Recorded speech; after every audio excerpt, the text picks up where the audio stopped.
Polling agents అందరికీ నమస్కారం అండి. ఇది ఆఖరి ఘట్టం. మీ మీదే ఇప్పుడు ఓటు వేయడానికి ఓటర్లు వచ్చారు. ఇంకా ఓట్లన్నీ భద్రంగా క్యాస్ట్ అయ్యాయా అనేదాన్ని మీ మీదే బాధ్యత ఉంది. చిన్న బ్రీఫ్ ఇస్తాను ఇప్పుడు నేను. మీరు పోలింగ్ ఏజెంట్ అయితే ఆ రోజు ఉదయం మనకి 7 గంటలకి పోలింగ్ మొదలవుతుంది. సో ఉదయం 5:30 కల్లా మీరు బూత్ దగ్గర ఉండాలి. మీరు వెళ్ళేటప్పుడు ఫామ్ 10, మీ ఓటర్ ఐడి, ఆధార్ కార్డ్ ఈ 3 తీసుకొని వెళ్ళండి. అలాగే మీకు పోలింగ్ ఏజెంట్ ప్యాకెట్ కూడా ఉంటుంది. సో అది కూడా తీసుకొని వెళ్ళండి. సో ఒకసారి లోపల బూత్కి వెళ్ళాక అక్కడ ప్రిసైడింగ్ ఆఫీసర్ మీ ఫామ్ 10 తీసుకొని మీరే అని దాని మీద సంతకం చేస్తారు. అది చేశాక మీకు మీ పోలింగ్ ప్యాకెట్లో, పోలింగ్ ఏజెంట్ ప్యాకెట్లో ఇలాంటి ఒక ఫామ్ ఉంటుంది. ఈ ఫామ్లో ఇక్కడ కొన్ని నెంబర్లు ఉన్నాయి. Control unit number, ballot unit number ఇలాంటివి ఉంటాయి అన్నమాట. ఇవి మీరు సరిచూసుకోవాలి అక్కడున్న మెషిన్ల మీద. అంటే మీరు ఆ లోపల బూత్లో మొదట దీన్ని కంట్రోల్ యూనిట్ అంటారు, దీన్ని బ్యాలెట్ యూనిట్ అంటారు, దీనిని వీప్యాట్ అంటారు. ఇప్పుడు ఇక్కడున్న నెంబరు కంట్రోల్ యూనిట్ నెంబరు, దీని మీద నెంబరు ఒకటే ఉండాలి. ఇక్కడ బ్యాలెట్ యూనిట్ నెంబరు, దీని మీద నెంబరు ఒకటే ఉండాలి. అంటే ఇక్కడ బ్యాలెట్ యూనిట్ 2 వేరే కూడా ఉంటే వాటితో సరి చూసుకోండి. ఇక్కడ వీప్యాట్ నెంబరు, ఈ నెంబరు ఒకటే ఉండాలి. అది మీరు ఫస్ట్ సరి చూసుకోండి. సరిచూసుకొని ఏదైనా తేడా ఉంటే వెంటనే ప్రిసైడింగ్ ఆఫీసర్కి చెప్పాలి. అలా తేడా ఉన్న మెషిన్ల మీద ఓట్లు పడకూడదు. నెక్స్ట్ ఈ ప్రక్రియ అయిపోయాక మీకు అక్కడ లోపల ఉండేది ఏజెంట్స్ కాకుండా ఇంకెవరన్నా ఉన్నా కూడా మీరు ఓటింగ్కి అలో చేయొద్దు. లోపల వచ్చి పోయేవాళ్ళు ప్రతిసారి సంతకాలు పెట్టాలి, రిలీఫ్ పేపర్ మీద సంతకాలు పెట్టాలి. తర్వాత నెక్స్ట్ మాక్ పోలింగ్ అని చేస్తారు. అంటే ముందు ఈ ఓట్లు సరిగ్గా పడుతున్నాయా లేదా, ఈ మెషిన్లు పనిచేస్తున్నాయా లేదా అని ముందు టెస్టింగ్ చేసుకుంటారు నిజమైన పోలింగ్ స్టార్ట్ అయ్యే ముందు. ఆ మాక్ పోలింగ్లో ఈ మెషిన్లన్నిటినీ ఫస్ట్ కనెక్ట్ చేస్తారు. ఆ ప్రక్రియ ఆల్రెడీ వాళ్ళందరికీ తెలుసు, మీరేం వర్రీ అవ్వద్దు. అన్ని కనెక్షన్లు పెట్టి ఉంచుతారు. ఉన్నాక సుమారు 20 నుంచి 50 ఓట్లు డమ్మీ ఓట్లు వేస్తారు.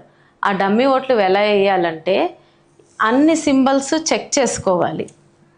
అంటే ఒక ఓటు మీదే ఒకసారి ఒకరికే గుర్తులు వేయటం కాదు, అందరి వరుసగా చెక్ చేసుకోవాలి. నోటాతో సహా చెక్ చేయాలి.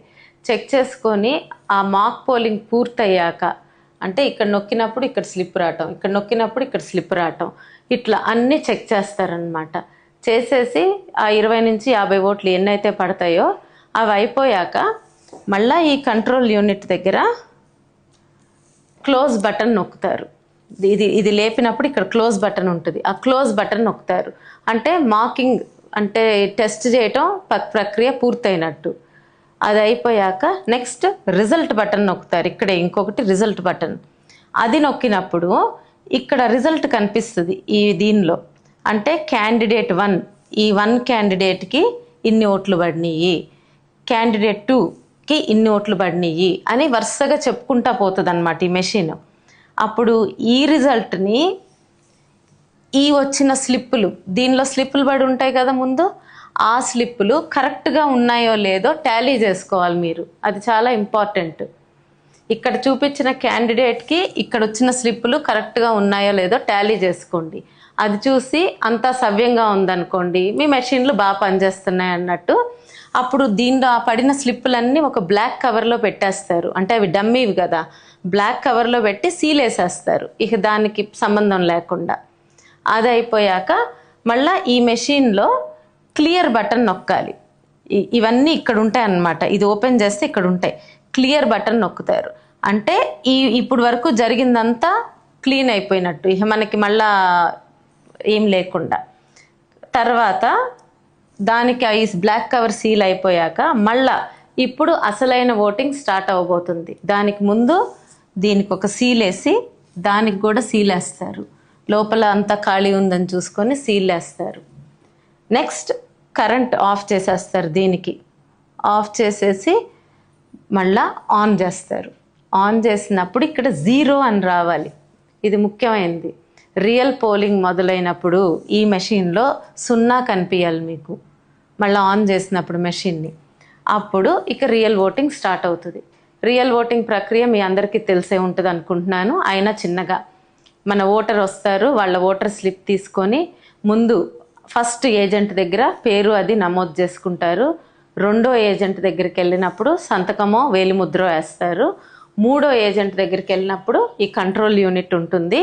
ఇక్కడ ముఖ్యమైనదండి, మీరు ఇది గమనించుకోవాలి. వీళ్ళు ఏళ్ళ మీద మార్కేసి ఇక్కడ ఈ బటన్ నొక్కుతారు. ఈ బటన్ నొక్కినప్పుడు లోపల ఇక్కడ నుంచి సౌండ్ రావాలి, బీప్ సౌండ్ వస్తుంది. అప్పుడే మీ ఓటర్ లోపలికి వెళ్ళి ఓటు వేయాలి. ఈ బీప్ సౌండ్ రాలేదనుకోండి వాళ్ళ ఓటు పడనట్టు. సో అందుకని మీరు ఇక్కడ బయట ఉన్నప్పుడు ఇక్కడ ఈ ఆఫీసర్ ఇది బటన్ నొక్కాలి. ఇది నొక్కినప్పుడు బీప్ సౌండ్ వచ్చాకే ఆ ఓటర్కి లోపల పడుతుంది అన్నమాట, మెషిన్ రెడీగా ఉన్నట్టు ఓటు వేయటానికి. సో ఓటర్ లోపలికి వెళ్ళి ఓటేసుకుంటారు. అప్పుడు కూడా సౌండ్లు వస్తాయి, ఓటేసి బయటకు వస్తారు. అది జరిగే ప్రక్రియ. ఇప్పుడు సరే ఓటింగ్ అంతా సవ్యంగా జరుగుతుంది. మధ్యలో ఏదో ఈ మెషిన్కి ప్రాబ్లం వచ్చింది, ఈ మెషిన్కో ప్రాబ్లం వచ్చింది. అప్పుడు ఏం చేయాలి? కొత్త మెషిన్ తీసుకొస్తారు. ఆ కొత్త మెషిన్ తీసుకొచ్చినప్పుడు మీరు మళ్ళా ఇక్కడ ఈ నెంబర్లు ఉన్నాయి చూసారా, అది ఇక్కడ నోట్ చేసుకోవాలి. ఏ మెషిన్ అయితే మార్చారో దాని ప్లేస్లో ఆ నెంబర్ కంపల్సరీ నోట్ చేయండి. ఆ నోట్ చేసుకొని భద్రంగా ఉంచండి, ఎన్ని ఓట్లు పడినాయి, ఎప్పుడు మార్చారని. తర్వాత ఓటింగ్ అంతా సాఫీగా అయిపోయింది, చివరికి వస్తుంది, టైం అయిపోతుంది. అప్పుడు ప్రిసీడింగ్ అధికారి ఇంకెంతమంది ఉన్నా వాళ్ళ దగ్గరికి అందరి సమక్షంలో వచ్చి చెప్తారు, ఇంకా ఓటింగ్ అయిపోతుంది, క్లోజ్ చేయబోతున్నామని. అది చెప్పాక ఆ లైన్లో ఉన్న అందరికీ ఓటర్ స్లిప్లు ఉన్నాయా లేదా మీరు చూసుకోండి. ఇంకా ఆ తర్వాత కొత్తగా వచ్చే వాళ్ళు ఎవరన్నా ఉంటే వాళ్ళని అలో చేయరు. ఆ టైం అనేది ఎలక్షన్ కమిషన్ నిర్ధారిస్తుంది, ప్రిసైడింగ్ ఆఫీసర్ వచ్చి చెప్తారు. సో అది కూడా చూసుకోండి. సరే, ఆ మిగిలిన ఓట్లు అన్నీ కూడా వేసేస్తారు. ఇక చివరికి అది గట్టం మూసేశాక ఓటింగ్ క్లోజ్ అయిపోయిందని అనౌన్స్ చేస్తారు. ఈ మెషిన్లో పవర్ బ్యాటరీ ఉంటుంది కదా, ఆ బ్యాటరీని తీసేస్తారు. అది తీసేశారంటే ఇక ఎవరు ఏమిది దొంగోట్లు వేయాలన్నా ఏం జరగవు. సో అది తీసేయాలన్నమాట. అది తీసేశాక తర్వాత మీకు ఫామ్ 17C అని ఒకటి ఉంటుంది. ఓకేనా? ఇది ముఖ్యమైనది. మీరు అయిపోయాక ఇవన్నీ మెషిన్లు సీల్ అయిపోతాయి. అయిపోయాక ఇక్కడ దాని గురించి అంతా రాస్తారు. ఈ ఫామ్కి 17C అని ఉంటుంది. దీని మీద అన్ని వివరాలు ఫిల్ చేయించుకొని ప్రిసీడింగ్ అధికారి సిగ్నేచర్స్, అక్కడ ఉన్న వాళ్ళ సిగ్నేచర్స్ పెట్టుకొని మీరు కూడా ఒక కాపీ తెచ్చుకోండి. సో వాళ్ళు ఒకటి ఉంచుకుంటారు, మనకి కాపీ ఇస్తారు. ఎంపీకి ఒకటి వస్తుంది, ఎమ్మెల్యేకి వస్తారు. అవి తీసుకున్నాక జాగ్రత్తగా ఉంచండి. అవి ఈ బ్యాలెట్ బాక్సులన్నీ సీల్ చేసి మళ్ళీ స్ట్రాంగ్ రూమ్కి వెళ్ళే వరకు మీరు గట్టిగా నిఘా ఉంచుకోవాలి. అది జరిగే ప్రక్రియ. అక్కడితో మీ పని పూర్తయినట్టు. మీ మీద చాలామంది ఆధారపడి ఉంటారు కాబట్టి చాలా జాగ్రత్తగా ఈ పోలింగ్ ప్రక్రియని కంప్లీట్ చేయండి. ధన్యవాదాలు.